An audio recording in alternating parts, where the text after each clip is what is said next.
Hello and welcome to Celebrity Scoop. If you haven't yet, make sure to hit that subscribe button.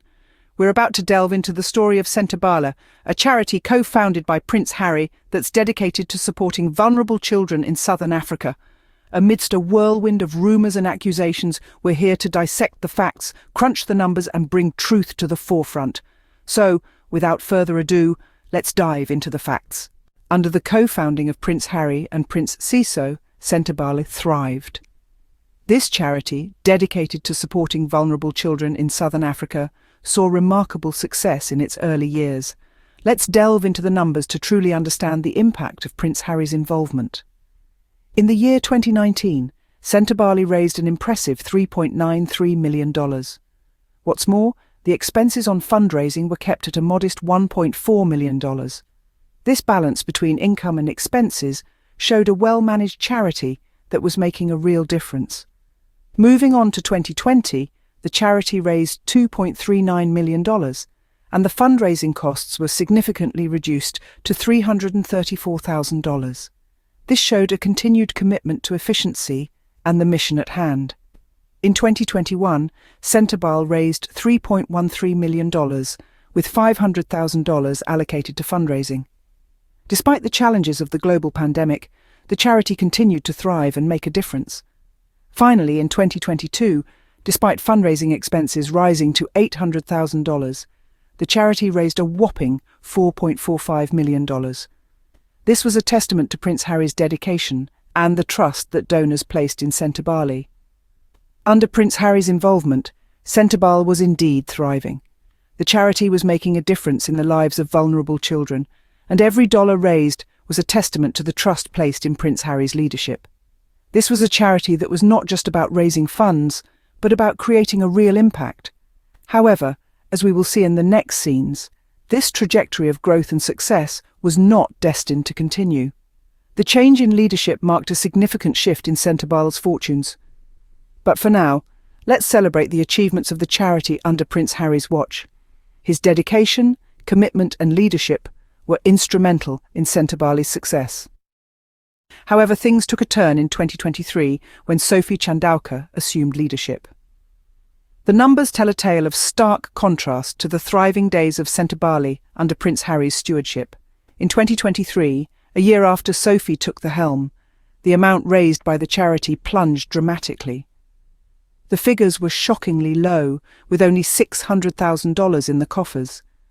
This represented a significant drop from the $4.45 million raised in the previous year. The use of funds also raised eyebrows. $500,000, nearly the same amount that was raised, was spent on consultants to devise a new fundraising strategy. This strategy, however, failed to deliver the intended results. In fact, it did not attract a single new donor. It was a costly misstep that left the charity's finances in dire straits. In addition to the failed fundraising strategy, another blow to Sentabala was the loss of major sponsors. These sponsors, who had been supporting the charity's polo matches, chose to redirect their funds elsewhere. Notably, they chose to support the Invictus Games, an initiative still strongly associated with Prince Harry. This further underlines the trust and respect that donors have for Prince Harry and his commitment to charitable work. So, what does this shift in the financial landscape of Sentabala under Sophie leadership tell us? The numbers don't lie. They paint a picture of a charity that was thriving under Prince Harry's leadership, but began to falter when the reins were handed over to Sophie. The drastic decrease in funds raised, the exorbitant expenses on consultants, the failure of the new fundraising strategy, and the loss of major sponsors all point to one conclusion. Clearly, the charity began struggling under new leadership.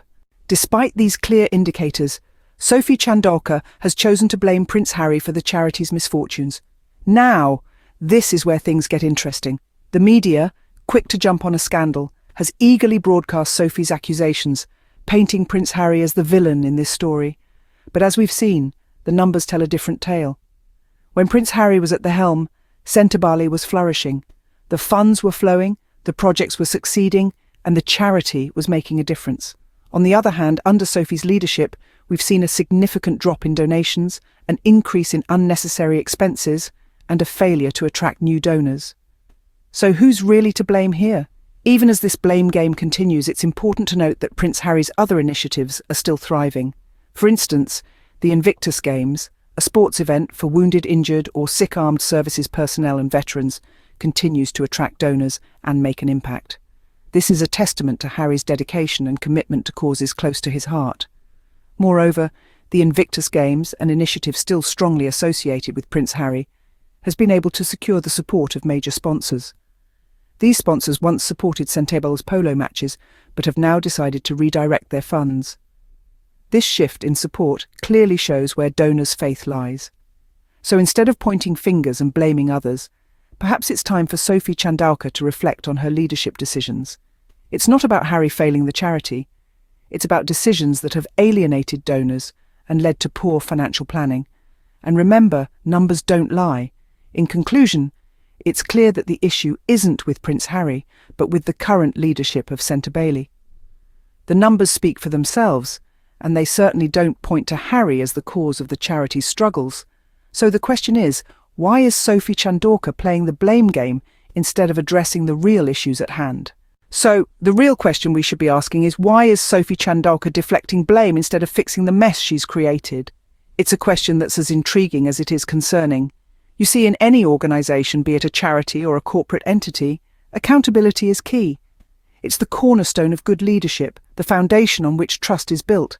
And yet, in the case of Centebale, we are witnessing a distinct lack of it. What we see instead is a game of blame shifting, a diversion of attention away from the real issues at hand. But if we dig deeper, isn't it the duty of a leader to take responsibility, to shoulder the blame when things go wrong, and to take action to correct course? And that's where the crux of the matter lies.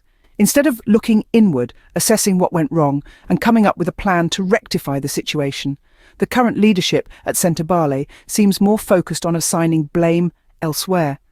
It's a strategy that, quite frankly, does not bode well for the future of the charity. Let's not forget the purpose of Centebale.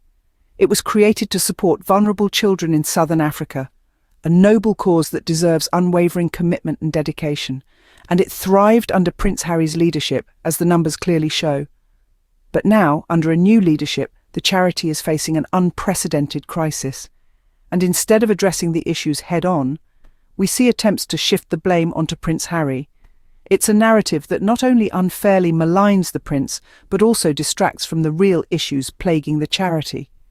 So, here's the real question. Isn't it time for a shift in focus, from blame shifting to problem solving? Isn't it time to put the interests of the charity and the children it aims to help above personal agendas and media narratives? It's time to hold the right people accountable. Before we wrap up, remember, it's important to look at the facts before forming an opinion. The numbers we've shared today tell a story of a charity, Centebale, which flourished under Prince Harry's stewardship. It's a tale of commitment and dedication to vulnerable children in southern Africa. Yet, under new leadership, we've seen a troubling decline. The charity has struggled to raise funds, and major sponsors have chosen to support other initiatives. Despite these difficulties, it's been Prince Harry, not the current leadership, who has been painted as the villain. We've seen a deflection of blame rather than a taking of responsibility. However, the numbers don't lie. They reveal a tale of poor financial planning and leadership decisions that have alienated donors. As we continue this conversation, let's remember to keep it respectful and factual. After all, at the heart of this story are vulnerable children who depend on the charity's support. Let's focus on them and on ensuring that Centebale can return to its mission of helping those in need. Lastly, let's hold the right people accountable. It's not about pointing fingers, but about seeking solutions and striving for transparency and integrity in all that we do. Don't forget to like, comment, and subscribe for more updates. See you in the next video.